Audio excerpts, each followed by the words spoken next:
If for you, relationships are something sacred and important, for someone else, it might be empty, wasted time that they could have spent in a strip club or a bar, for example.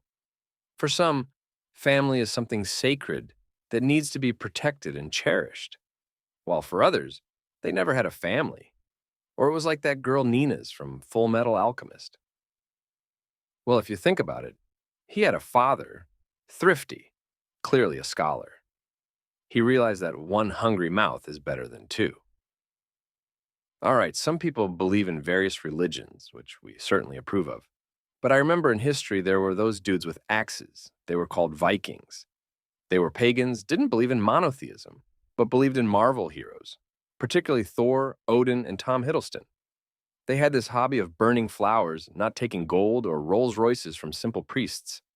And they didn't feel any moral burden after a raid, because their gods didn't forbid them from causing chaos. And look at how rich the Scandinavian countries are now.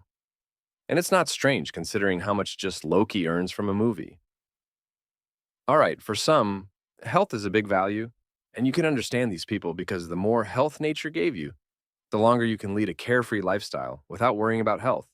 Also, money and success. Some become rich by working on their business, spending the best years of their lives, others by winning the lottery. And what difference does it make how you became rich if you're still just a simple crook to most people who just got lucky? And in the case of a lottery winner, that's exactly it. You don't even need to come up with a tearful story about a difficult childhood. And even if he spends his money on women, parties, and casinos, and in 5 years becomes poor again, he's unlikely to be very upset. Well, of course, there will be people who will say right away, clearly a financially illiterate person. He should have spent it on games wisely, invest in stocks or business. But many of the same people still couldn't earn anything, neither by intelligence nor by luck. There's also the notion of right and wrong. For some, it's right to have shashlik made from a fellow tribesman in crispy breadcrumbs with cheese sauce. After all, they're used to taking the best from chicken. And for others, it's inhumanity for which they get banned for life. They're left only to admire the little fountain. For some, a dog is a man's best friend. For others, it's just a snack named Rex. Soup made from books is tasteless until hunger takes over and all human morality disappears somewhere. There's also the notion of honesty and dishonesty. The strong side wins honestly or dishonestly, and it doesn't matter how many of them there were or what they had. A fact is a fact. Like Bruce Lee said, I fear not the man who has practiced 10,000 kicks once, but I fear the man who has practiced one kick 10,000 times. So set your priorities, be honest or be alive. Raw power won't help here. Have you ever wondered why bad people often get away with their actions, while good people often have to face terrible difficulties?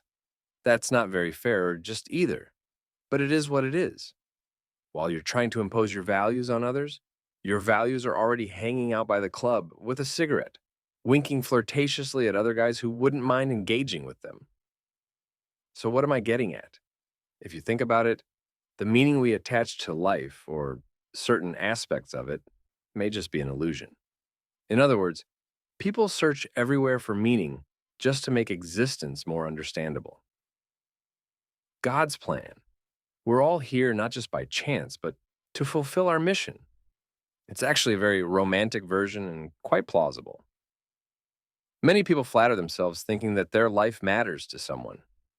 There's also the afterlife, the idea that jerks who jump the queue, spoil movie endings, will get what they deserve in a sadomasochistic style.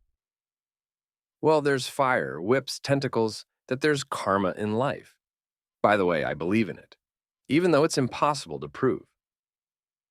People make up rules for themselves to avoid sinking into the abyss of the absurdity of existence. When a person is simply too lazy or unwilling to deal with the meaning of life, they choose from the options offered, and living becomes much easier because no matter how much we might wish otherwise, there are no universal values. What makes sense to one person may be nonsense to another, and that's okay. To think that your viewpoint and way of being are the true ones, well, that's quite something. If we've come to the conclusion that there's no morality or values in this world, then we're free to create our own, based on our experience and the experience of others. Why waste time trying to prove the rightness of your actions to someone? It won't change anything. For someone, you're an atheist. For another, you're narrow minded. And a third considers you weak. But as they say, all that you see in me is not mine, it's yours. Mine is what I see in you. You also have control over your abilities, which can be used for your own or others' benefit, if, of course, you decide to play the role of a good character. Our world is one big absurdity. Look around at your surroundings and see how they live.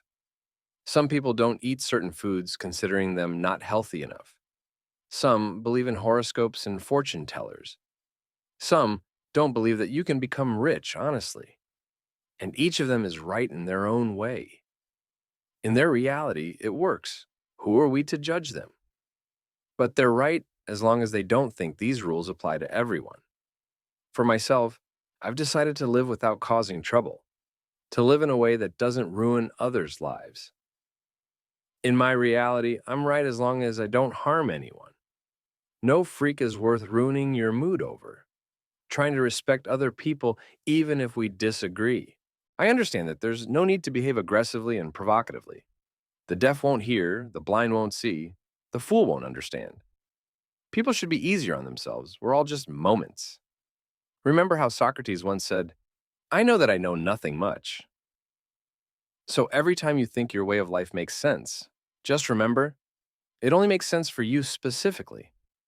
Don't take life too seriously. If your goal needs motivation, is it really your goal? If you don't appeal to a girl, is it necessary to pursue her favor?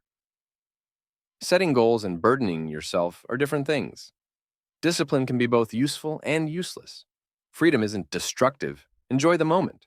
Don't burden yourself with trivial problems. Life is nothing. If you learn to truly accept it without prejudices and imposed values, especially when you realize that many things that seem so serious actually don't matter at all.